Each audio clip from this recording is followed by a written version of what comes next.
भगवान भोलेनाथ के आशीर्वाद से क्या नहीं हो सकता। ऐसा ही विश्वास था यशोदा का और ऐसा हुआ भी।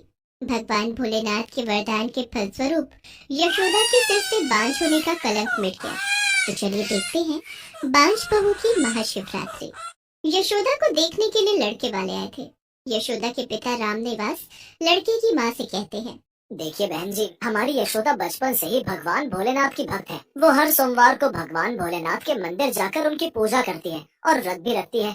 यशोदा हर साल महाशिवरात्रि के दिन भगवान भोलेनाथ की भव्य पूजा करती है। दरअसल यशोदा खुद भी भगवान भोलेनाथ की मन्नतों से जन्मी है। हमने संतान प्राप्ति के लिए भगवान भोलेनाथ की पूजा आराधना की थी, जिसके बाद यशोदा का जन्म हुआ। हाँ हाँ भाई साहब, यशोदा शादी के बाद भी भोलेनाथ की भक्ति करेगी, हमें इससे कोई आपत्ति नहीं है। आप तो बस कोई अच्छा सा मुहूर्त देखकर शादी की तैयारी कीजिए। ठीक है बहन जी, आपका बहुत बहुत धन्यवाद। कुछ दिनों के बाद यशोदा की शादी सोमवती के बेटे हरीश के साथ हो जाती है। यशोदा खुशी खुशी अपने ससुराल आ जाती है। दूसरे ही दिन सोमवार का दिन था और यशोदा सुबह सुबह नहा धोकर भगवान भोलेनाथ के मंदिर जाने के लिए पूजा की थाली सजाने लगती है। अरे बहू, आज तो तेरी शादी का दूसरा ही दिन है, आज कहाँ जाने की तैयारी कर रही है? माँ जी, आज सोमवार है ना, मैं भगवान भोलेनाथ के मंदिर जा रही हूँ। मैं हर सोमवार को भगवान भोलेनाथ के मंदिर जरूर जाती हूँ और उनकी पूजा करती हूँ, और आज मेरा व्रत भी है। राम राम, शादी के दूसरे ही दिन नई बहू ऐसे घर से बाहर पैर निकालती है क्या? भला बताओ तो, चुपचाप घर में ही पूजा कर ले। लेकिन माँ जी, घर में तो भगवान भोलेनाथ की मूर्ति नहीं है। तो कोई बात नहीं, तू तो बहुत बड़ी भक्त है ना, अपने मन में ही भगवान भोलेनाथ का ध्यान कर ले। इस घर में किसी भगवान की पूजा नहीं होती है। शादी के बाद यशोदा को पता चला कि उसके ससुराल वाले तो भगवान को मानते ही नहीं है, पूजा पाठ तो दूर की बात है। ऐसा पहली बार हुआ था कि सोमवार के दिन यशोदा भगवान भोलेनाथ के मंदिर नहीं गई हो। यशोदा दुखी मन से अपने मन में भगवान भोलेनाथ से क्षमा मांगती है। हे भोलेनाथ, मुझे माफ कर देना, आज मैं आपकी पूजा करने आपके पास नहीं आ सकी। क्या करूं, अब मैं ससुराल के नियमों से बंध गई हूँ। भोलेनाथ, आप तो अंतर्यामी हैं, मुझे उम्मीद है कि आप मेरी मजबूरी समझ रहे होंगे। धीरे धीरे दिन बीतते गए और यशोदा का प्रत्येक सोमवार को मंदिर जाना छूट गया। उसकी सास सोमवती कभी काम का बहाना तो कभी किसी और बहाने से उसे कभी भगवान भोलेनाथ के मंदिर नहीं जाने देती। देख बहू, यहाँ ये सब नहीं चलेगा। मंदिर जाने के बहाने घूमना फिरना और ऐश मौज करना मुझे पसंद नहीं है। चुपचाप घर में रहकर घर के काम काज कर। बेचारी यशोदा अपने मन में ही भगवान भोलेनाथ का ध्यान कर लेती। इस तरह कई साल बीत गए और यशोदा माँ नहीं बन पाई। इधर यशोदा के पति हरीश ने अपना नया बिजनेस शुरू किया था और वो अपने नए काम पर पहली बार ऑफिस जाने के लिए घर से बाहर निकल रहा था। तभी यशोदा ने उसे पीछे से आवाज लगाई। सुनिए जी, यशोदा की आवाज लगाने के कारण उसका पति हरीश पीछे मुड़ा और यशोदा की तरफ देखकर बोला, बोलो क्या बात है, मैं कहीं भी जाऊँ तुम टोके बिना नहीं रह सकती। इसे कितनी बार समझाया है कि जब कोई शुभ काम के लिए घर से बाहर जाए तो उसके सामने अपनी मनहूस शक्ल लेकर मत आया कर, अच्छा भला काम का नुकसान हो जाता है। शादी के 7 साल हो गए, अब तक एक पोता तो दे नहीं पाई। नाम तो यशोदा है, लेकिन गोद में नंदलाला अभी तक नहीं आया। सास सोमवती की बातें सुनकर यशोदा की आंखों से आंसू निकल आए। माँ ने ऐसा भी क्या कह दिया कि तुम आंखों से गंगा जमुना बहाने लग गई? ये सब नाटक करने की जरूरत नहीं है। और इतना कहकर हरीश अपने काम पर निकल गया। यशोदा दिन भर घर की 4 दीवारी में बंद रहती और घर के काम करती, लेकिन वो हर समय भगवान भोलेनाथ के नाम का जाप करती रहती थी। एक बार यशोदा के ससुराल में उसकी सास सोमवती की बहन कलावती अपनी बहू और 1 साल के पोते को लेकर आई।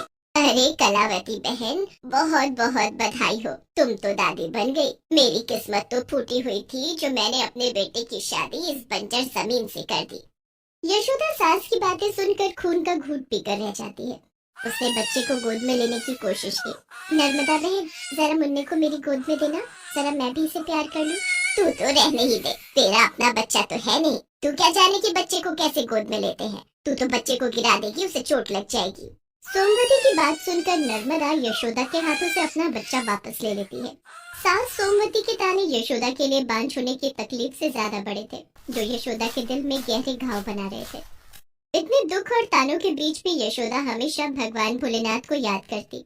शादी के 7 साल बीत गए थे, लेकिन इन 7 सालों में यशोदा एक बार भी विधि विधान से महाशिवरात्रि की पूजा नहीं कर पाई थी। लेकिन वो भूखे रहकर अपना व्रत जरूर पूरा करती और मन में भगवान भोलेनाथ का ध्यान करती।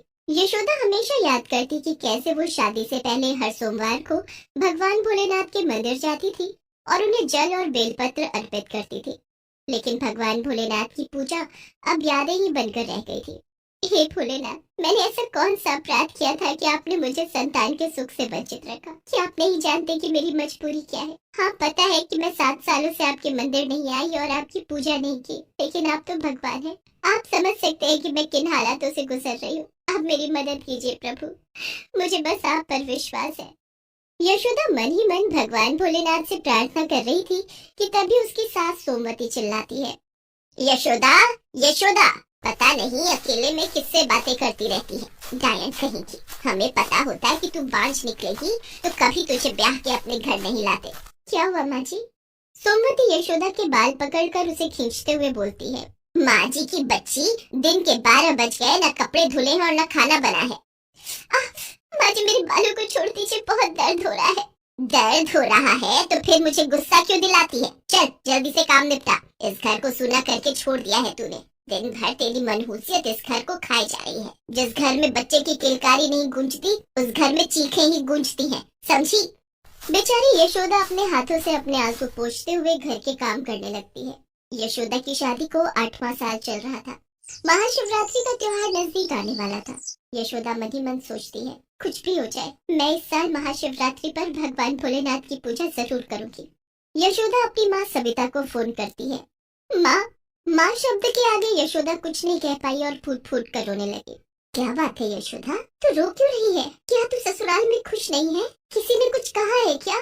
माँ, सारा दिन बांझ होने का ताना सुनती रहती हूँ। जब से शादी हुई है मैं कभी भगवान भोलेनाथ के मंदिर नहीं गई और ना ही उनकी पूजा की।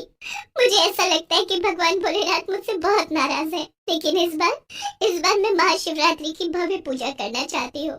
तू चिंता मत कर बेटी, तेरे पिताजी तो भगवान भोलेनाथ के भक्त हैं। मैं तेरी सास से बात करके महाशिवरात्रि से पहले तुझे घर बुला लूंगी। तू यहाँ आ जाना और मेरे साथ मंदिर चलकर महाशिवरात्रि की पूजा अर्चना करना।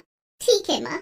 यशोदा की माँ सविता उसकी सास सोमवती को फोन करती है और उससे कहती है कि वो यशोदा को कुछ दिनों के लिए मायके आने दे। देखिए बहन जी, वैसे तो आपकी बेटी हमारे किसी काम नहीं आई। शादी के 7 साल हो गए और उसने अभी तक एक बच्चा नहीं दिया। उसके रहने से तो हमारे घर में मनहूसियत ही छाई रहती है। लेकिन अगर वो मायके चली गई तो यहाँ घर का काम कौन करेगा?